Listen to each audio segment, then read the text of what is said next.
This is the Regal Imports News for May 2014. The diamond markets have been quiet but stable through the month of April. April is traditionally a soft month due to Passover and Easter holidays. Also because international traders were suffering from trade show fatigue. Rough and polished diamond prices have increased this year, and most analysts are predicting continuing price increases through 2018. The reason for this positive long-term view is that there are only about 30 diamond mines currently in production, and there hasn't been a major find since the early 1990s.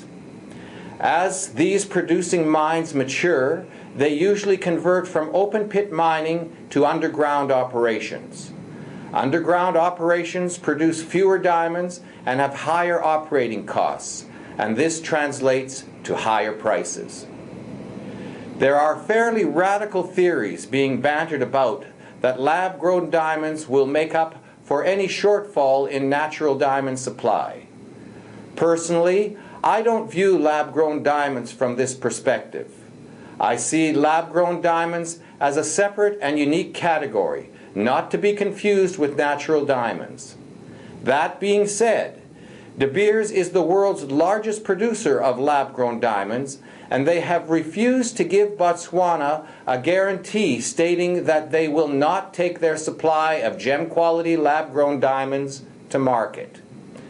Botswana is asking for a percentage of lab-grown diamond profits should De Beers decide to move in this direction.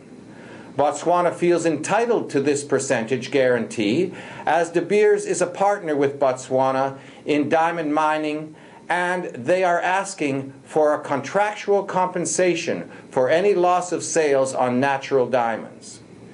De Beers has been granted a trademark for the term imaginary nature, which would work nicely in marketing their gem-quality lab-grown diamonds. All this being said, it is my position that natural diamonds will fare well in spite of an expected rise in the sale of lab-grown. There is continued talk of sanctions against Russia affecting the distribution of Russian rough. As predicted in my last news broadcast, Russia has strengthened ties with Dubai and India in an attempt to circumvent punitive action. This situation is placing pressure on the European Union, and particularly Belgium, which stands to lose its position as the primary distributor of Russian rough. Antwerp accounts for 50% of Russia's total diamond exports. Mr. Putin is a good chess player, and Western governments do not want to look indecisive. So politicians will have to walk a tightrope on this issue. Ukraine has already set forth the proposition that Russia is toying with a possible Third World War, but I digress. In my last broadcast, I voiced my concerns about doing business in Dubai. Well, if I needed any more corroboration, Robert Mugabe recently visited Dubai and called for the establishment of a Zimbabwean embassy there. Mugabe commented to his hosts from the Dubai Diamond Exchange, saying, quote, "Here we have the same third world people with sympathies for us," end of quote. Russia, Dubai, and even India need to take into consideration that negative perceptions can seriously affect the future of diamonds. Complicating matters even more, the Belgian Parliament passed a resolution stating that the Kimberley process has failed in combating the prevalence of conflict diamonds. The Belgian government seems to be studying the art of self-destruction and sales prevention.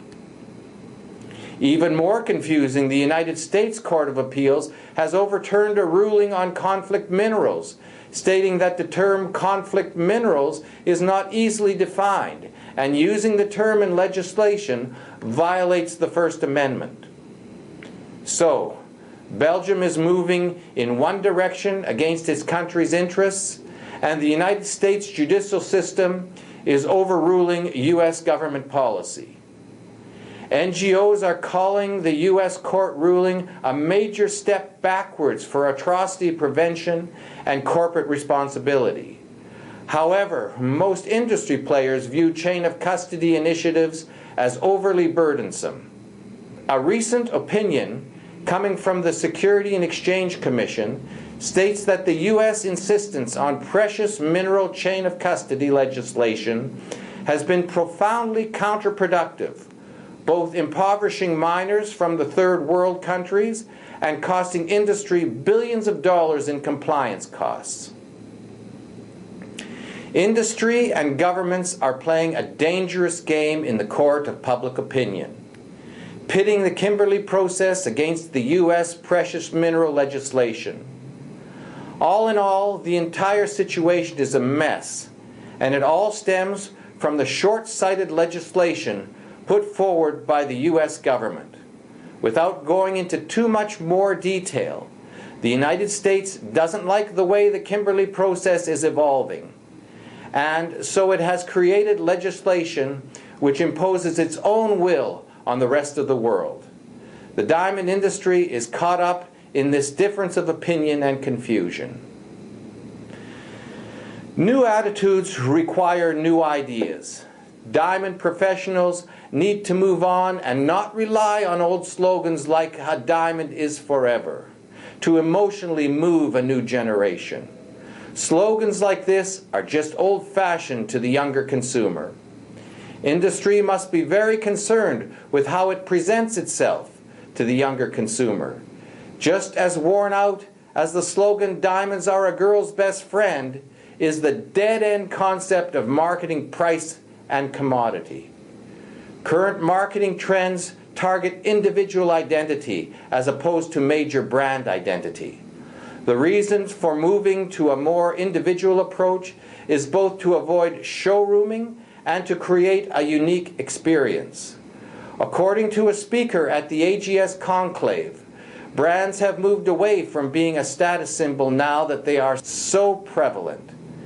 Younger shoppers are looking for a more interesting shopping experience that cannot be found on the internet or in any shop filled with nationally advertised programs.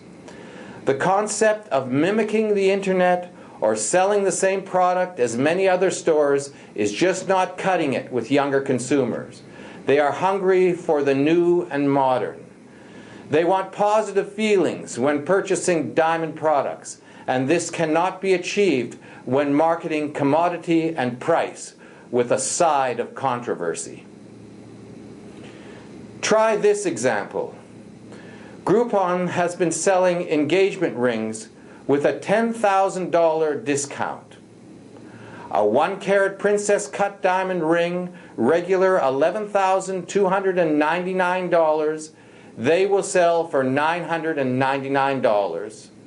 This is the result of marketing price taken to its logical conclusion. Take this bit of information home with you. In times of change, product perception is of primary importance in maintaining product value. This newscast has pointed out many situations which are both counterintuitive and damaging to a diamond's value proposition. Expanding on this idea, I don't think it is worthwhile worrying about lab-grown diamonds taking a bite out of the natural diamond sales when the natural diamond industry is busy cannibalizing itself.